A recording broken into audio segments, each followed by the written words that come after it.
Oh, tell them magnificent, magnificent, magnificent, magnificent. To tell them when they say them, when they say them, when they say them, when they say them. To say, prohibited, prohibited, prohibited, prohibited. No come.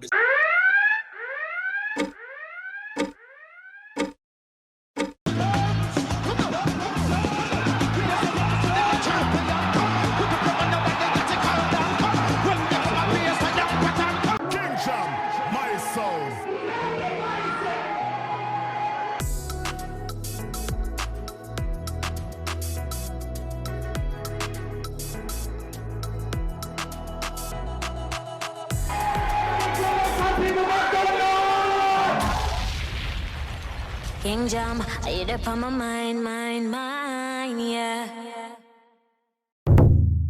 Hey, follow me. Magnificent, magnificent, magnificent, magnificent. Thank you for joining my IG live tonight. See it. Well, it's always a pleasure, you know. We give God thanks. Give thanks. Okay. Let me start the interviewing now. So, can you introduce yourself? Well, I simply get a you Papa San from, way back, well, if I it shown from back in the days, I survived strange things, Mathematic Cry with my program, so much different hits all over, all over the world, but, get converted 1997, I'm a Christian now, serving God and 7 album on our belt, so it's both sides of the fence, people know, if you don't know, just check it out, and we give God thanks and we give God praise in the midst of all things, Okay, so, where were you born? I know you were born in Jamaica, but which part of Jamaica, which area of Jamaica are you from? Born in Tower Street, Kingston, south side, as I was growing up, and moved to Spanish Town very early age, and that's where I spent most of my life in Spanish Town from Tamsipen, and moved to De La Vega City after Tamsipen, then come back, went back to Kingston, the later part of my life again, so. Just growing up, as a simple youth, ghetto youth that experience ghetto life. No gold spoon in your mouth, no silver spoon in your mouth. You know what poverty look like, or what it feel like. That's my life. That was my life. To live that kind of life. Real, no real. Real life, yeah. Real, real down to earth ghetto life, and know what struggles feel like and what it looks like, and politics and violence and political wars and stuff like that. Grew up in all of that environment, but I thank God that I'm still alive and still kicking, giving God praise in the midst of all of it, Okay. So, when you started singing as a DJ, right? So, what made you started singing? Well, I grew up in a musical environment, even though we were surrounded by so much wars and politics and tribal wars back in the early days. Music was a centerpiece of my life because my father used to have a sound system as well, and so my home was a place where people used to hang out, come dance and come listen to John Holt and Dennis Brown and people like that, So we grew up in that kind of environment, and then so music was always a part of my life from day one. My family was just like that, So from an early age, I started pursue that, as something that I love, and something that is inside of me that just there. It's a love for it. We don't do the music because of money. We just do the music because we love it. We just love it, and just that. That was the thing. Money just show up afterwards, but we sing for nothing. Back them time, we just want to get out there and just sing. You know what I'm saying? So that is exactly what it was before it take off to something, greater. In terms of expanding and being more famous and traveling the world and stuff like that. Papa San name sounds like Japanese, right? Yeah. So, what did you get the name? Well, honestly, Dirtsman, my brother, he's the older one, and we grew up together, and they call him Dirt, like literal dirt. From we were living in Tamsipen, and when I moved to De La Vega, because of the association, and we're a family and we're brothers. People just say, hey, if he's Dirt, then the smaller one must be San. So the name just stick from that time onward, the name Papa San. I know in Jamaica back in those days, when you have a name as an artist, you have to put a title with it. You can be like General, Brains, or, you have Lieutenant, you have different titles beside the name. And so Papa is what I chose to go beside the SAN, you know, and that's what came out to be Papa SAN, which means head. Leader. Okay. Leader, yeah. SAN is basically like real literal SAN, but we don't spell it with the D, we just spell it SAN, SAN. You know, but we put the title with the title with the SAN, which is Papa. Wow, SAN. that's good. You Good know? story. So that's how artists used to do to their names. You know, you have Ranking Joe. You have different names that attach, different titles attached to name back then. You know. So if you go back to the past and look at most of those DJs, you know, you have General Trees, you know, Admiral Bailey, you know, really Bailey. So then Anthony Marvel is watching. You know, Admiral Bailey, you know, it's just a title to a name, you know, so that's what it is, you know. And so the name just stick, it never leave, because I'm my brother Dirtsman, and that's here we are, you know, today, you know, using the same name. That's news to me and that's interesting. Yes. Yeah. Okay. So, where did you get your first time tweeting? First talking? Yeah. The first talking, the first talking was always in me from day one, to be honest with you. You know, I naturally sometimes talk really naturally fast. You know, yeah, I feel it too. You know, I naturally talk fast, you know, so many times I'm talking to people and I have to slow down, you know what I mean? I'm kind of able to pace my words, so naturally I talk fast. But when General Echo died, you know, back in the 70s, you know, a friend of mine called Calvin, you know, Calvin, a great friend of mine that saw the talent inside of me, you know, that I'm a very good, you know, writer, you know, as a young DJ, still going to school, you know, still should be in school, you know, and he brought me to Stereophonic. You know, which Stereophonic have a DJ called Django. You have another DJ called Madu, a singer called Madu. You have Buyo Madu, and you have a DJ called Donovan. And so we kind of, you know, the other man used to run the sound. I went on the sound as apprentice, and that's where it developed from there. You know, from that time. And we used to have a DJ named Donovan. Used to say Donovan.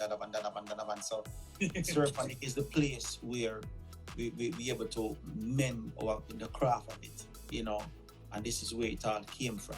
I'm supposed to ask you this question as a last question, but many people ask me to ask you if it's possible, can you sing a little in a cappella, please?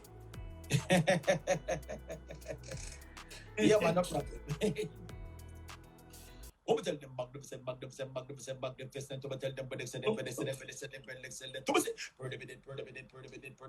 no confidence, no matter what the of confidence, so tell them,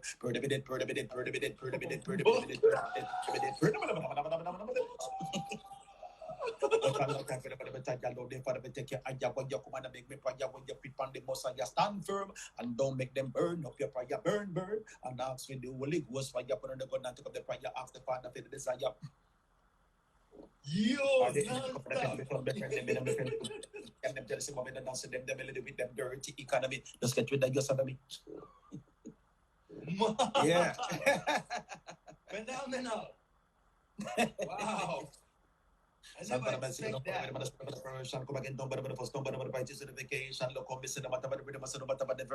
Put your hand in the ear of the Almighty one. We want you read your Bible. Oh my God. That's so phenomenal. Wow. That is amazing. That is truly Nobody amazing. can make like that. What made you to become Christian? I think you have already said something, but what made you to become Christian? What was the reason? It's so simple that, you know, when you come to the end of yourself, you realize that life promises, you know, nothing without God, because He's the creator of our life. And so after experiencing the making the millions of dollars and touring all over the world, and, you know, I mean, like, you know, famous, you know, traveling and many number one hits, where do you go from there? Because you're coming out of a lifestyle in the ghetto where you don't know, you don't have anything, and all of a sudden, you know, everybody knows about you, you're getting tons of number one songs, you're touring all over the world, you're making a lot of money, having a lot of girls here and girls there, and in everything that you pledge and that you dream of, you're really achieving those things and even more than those things. And I feel like it's still not satisfied. You're still a void inside, you're still empty, you're still frustrated, you're still depressed, you're in a crowded room and I feel like a lonely person. People tearing off your clothes, but you still feel lonely and feel sad. So something else is missing, and what was missing, money could not fill it, material stuff couldn't fill it, you know. And so I came to the end of myself, where I have to just cry out to God, and that's where it all started from. And God really started dealing with my heart, and I start search to find out who is this God that I really need to know, because I know in my heart I need him. And I know beyond a shadow of a doubt when it was really revealed it was Jesus, you know. And I said to my wife, bring me to a church. I need to just give my life to the Lord. I need to know more about him. And we went to a church, and we spoke with the pastor there, and we repented and asked God to forgive us of every sin that we have committed. And my heart was fixed and set to serve God for the rest of my life through eternity. And I gave my heart to Christ, and I was totally, I became a complete different person. You know, a lot of my appetite of the past and the secular has been erased completely, and I became a brand new person. And to this day, it remained the same. Yeah, but I agree with you, because money can't buy everything, you know. So no, it can't buy happiness. There's just 3 empty space in every person, and 1 space is for your mother, 1 empty space is for your father, and there's 1 for God. Right. And over time, these areas of your life has not been filled. We always try to use something to fill them. A person who is fatherless, looking for a father. When he became a man, you know, he's still looking for a father deep down in his heart, because he didn't have one. You know, a young man who don't have a young girl, or a young man without a mother. You know, and deep down in his heart, he's still yearning for a mother. And so these young men start date older women, you know, still looking for a father. And she start date older men. And so even when you have the mother and the father, no, you don't have God. So we still feel like we need more. So we try drugs, we try girls, we try material to fill the place where God's supposed to be.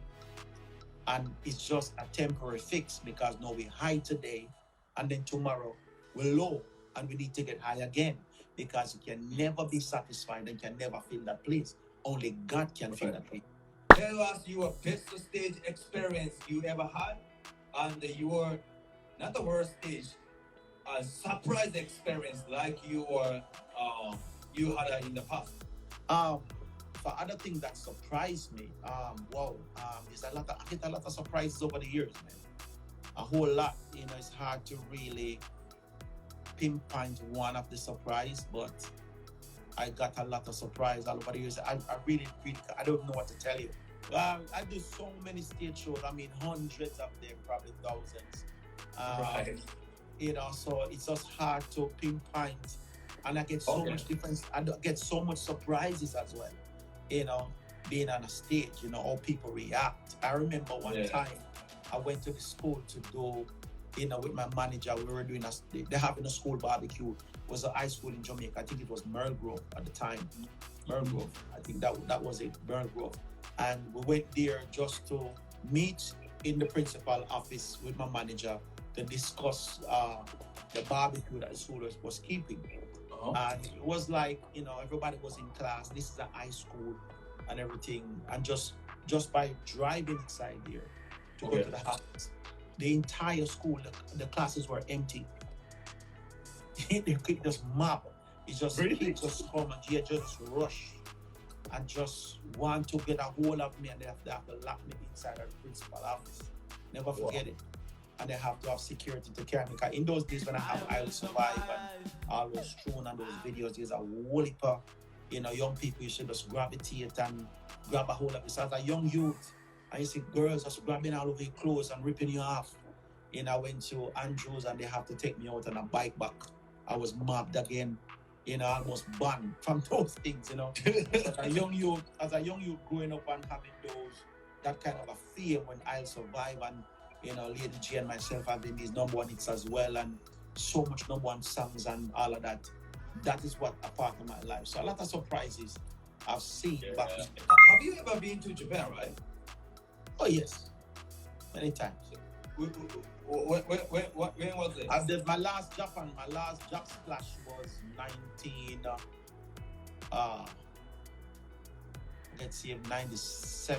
Yeah, 1990. I think it's 97. 97. It's Japan splash? Yeah, Japan splash. It was me, Freddie McGregor, Master Griffiths, I think, was there. Sizzla was there, Luciano was there. It was 2 different tours and they go different direction and we'll meet up at the place. Okay. Yeah, it's on YouTube. I mean, like, I've been there with Maxi Priest as well. I toured Maxi Priest there, and I've toured there by myself as well. One thing I love about Japan is I never experienced a flop shows in Japan. Never. Yeah, everybody love you on stage, and everybody love you at top plate. I love it. I never experienced a flop show in Japan. Yeah, because young era people still love you. Trust me. Yes. So sometimes we are in a lockdown, city lockdown. Sometimes we are in a quarantine time. We are in a pandemic. Can you give us, give people who is watching IG Live positive message from you? I'm talking about to our Japanese fans then. It's just to let them know, we try to find security in many other things. We put locks on our doors, we put alarm system on our cars, we provide police for our communities, and then we're still not safe because there comes a pandemic that nobody can be able to deal with, And so when you look at life, to be honest with you, what can you escape? If you escape one, you open to another. And I just want to encourage them that the God of the heavens, Jesus himself, is the ultimate protector.